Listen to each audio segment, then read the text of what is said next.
How do you raise a raisin? How do you raise a raisin? Tell me so I'll know. They're such peculiar little things. How do they sprout and grow? Do raisins grow on Earth or other planets far away? Do aliens collect them and space shuttle them our way? Raisins are dried grapes. So far there's no proof that raisins grow on other planets. Raisins are grown on Earth in countries like Turkey, Iran, Greece, Australia, and the United States. So who discovered raisins? Were they here when Earth began? Who was the first to nibble them? Dinosaur or man? Raisins were probably discovered when someone or something tasted grapes that had dried on the vine. Over the years, people and animals figured out which grapes produced the sweetest, yummiest raisins. Do raisins grow in one place, like Raisin Creek or Raisin Hill? Is there a special town called Raisin Field or Raisinville? Raisins grow best in areas with nice dirt, many days of hot weather, a dry climate, and plenty of water. Almost all the raisins in the United States are grown in the San Joaquin Valley of California, near towns like Chowchilla, Dinuba, Kingsburg, Selma, Weed Patch, and even Raisin City. About 90% of the raisins sold in the United States come from the area around Fresno, California. Do farmers plant some seeds from the local garden shop and wait for raisin bushes to produce a raisin crop? So farmers start a new crop of raisins by taking cuttings from an older grapevine. The pieces of stem are planted in the sand until they sprout. Then they're planted in the fields next to a wooden stake. Notice how the grapevines and the sprawling branches grow. Does a grapevine tamer train them into a picture-perfect row? Grapevines are grown about 8 feet apart. Field workers hand-tie the sturdy branches or canes to rows of wire. There are usually 2 sets of wire, a top set that's about 6 feet high, and a second wire that's about 3 or 4 feet high. How long do raisins take to grow? A week, a month, or a year? How many hours must you wait for a raisin to appear? So it actually takes about 3 years until the vines are old enough for the first crop of raisins. That's 26,280 hours. It's a long time. When grapes are ripe and ready, how do farmers get them down? Do they rent a burly giant to shake them to the ground? When the grapes are ready, skilled grape pickers snag the grape clusters from the vines using sharp vine cutters. Most grapes are turned into raisins the same way they've been for thousands of years. They are left to dry naturally in the sun. What do raisins lie on while they're basking in the sun? Do they rest on little beach towels until they're dried and done? The grape clusters are laid on brown paper trays on the ground between the grapevine rows. This is called laying the grapes down. The sun rises in the east and sets in the west. Most raisin growers plant their vineyards in east to west rows. This way, grapes drying between the rows receive the most sun.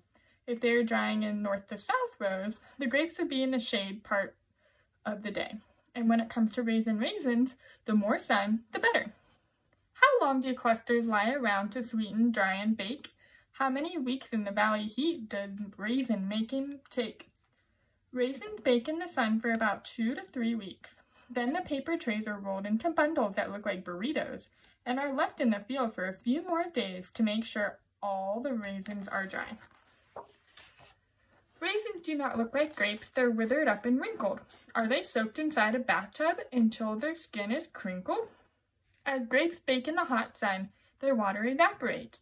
The more water they lose, the more the grapes shrivel, causing wrinkles.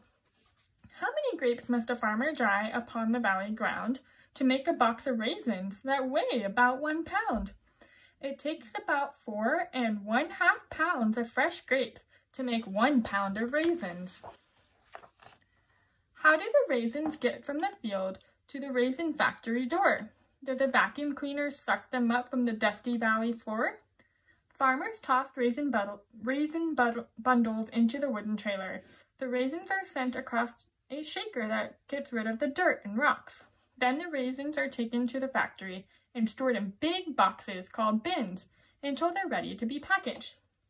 Who puts raisins in the boxes that keep them sweet and dried? Do tiny fairy princesses stuff each one inside?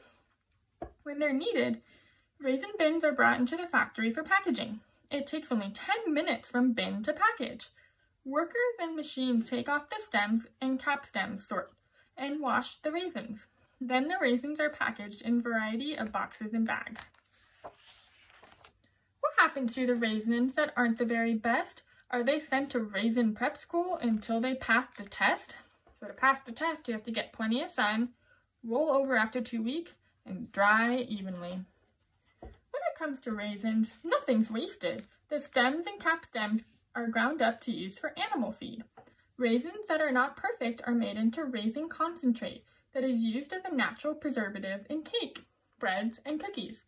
The best raisins are used for eating, baking, and adding to cereal. Raisins taste so very sweet, but they're considered sugar-free.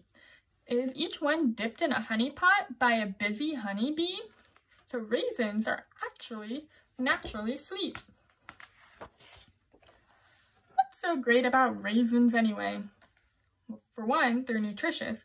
Raisins are rich in iron, calcium, potassium, and B vitamins and provide a good source of fiber.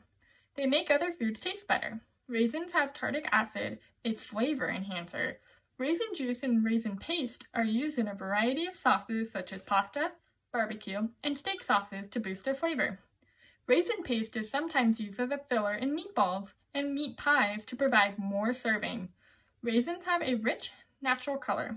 Raisin juice is often added to frozen dairy desserts and baked goods as a color enhancer or food coloring. Ground raisins can be used instead of in fat-free baked goods, like fat-free muffins, cookies, and brownies. Raisin paste and raisin juice concentrate are mold inhibitors that prevent food from spoiling as easy. Bakers often use raisin products instead of artificial preservatives. Have you noticed that raisin bread lasts longer than any other bread? Raisins extend the shelf life of a bakery goods by several days over products without raisin products. So now you know how raisins grow. Here's a little raisin history. Between 1200 and 900 BC, the ancient Phoenicians produced muscat raisins in Spain, so called because they were made from muscat grapes with their distinctive musk odor. The Phoenicians also made tiny raisins from small seedless grapes grown near Corinth, Greece, called raisins de currants by the French. They eventually became known as currants. These are tangy and tasty. Let's put them in the bread. At the same time, Armenians grew a special seedless grape in Persia, Iraq, Iran, and Turkey. Historians say they were grown specifically for the rulers of the day, or the sultans, so these raisins were called sultanians. These dried sultanians are delicious, haha, and I'm the only one that can eat them. The Romans started using raisins in trade. The dried fruit became so valuable that they could be used to purchase anything. Let's see, 2 pots of raisins. I can get a new toga, new sandals, and an arm bracelet for Mom. The early Greeks and Romans valued raisins so much that they were given as prizes in sporting events. First place, a parcel of raisins. Raisins, what? No gold medal? Doctors of ancient Rome and Greece began using raisins to treat all sorts of problems, from joint aches to old age. I'm feeling a little old today, doctor. Take 9 raisins and call me in the morning. The ancient general Hannibal, who fought a war against Rome in the 200 BC, fed raisins to his troops as they crossed the Alps. Are we there yet? I'm hungry. We can't stop the elephants. Have some raisins. Raisins didn't become popular in Europe until the 11th century, when knights returning home from the Crusades brought raisins back with them from the Mediterranean and Persia. Daddy, did you bring me a catapult? No, son, I bought you raisins. Grape growing and raisin raising spread to France, Germany, and Spain. Then in the 18th century, Spanish missionaries brought grape stock, pieces of grapevine, and the knowledge of grape growing, viticulture, to Mexico and in what is now California. Over the years, raising raisins flourished, but raisin seeds were a problem. When the seeds were removed, the raisins became sticky, clumpy mess. Bakers and people who like to eat raisins found this troublesome. They hoped for a seedless grape that would produce a yummy raisin. In 1876, William Thompson introduced the Lady G. Coverley grape to California.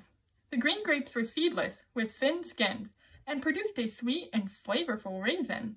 These grapes changed the raisin-producing industry forever and are still known today as the Thompson seedless grapes.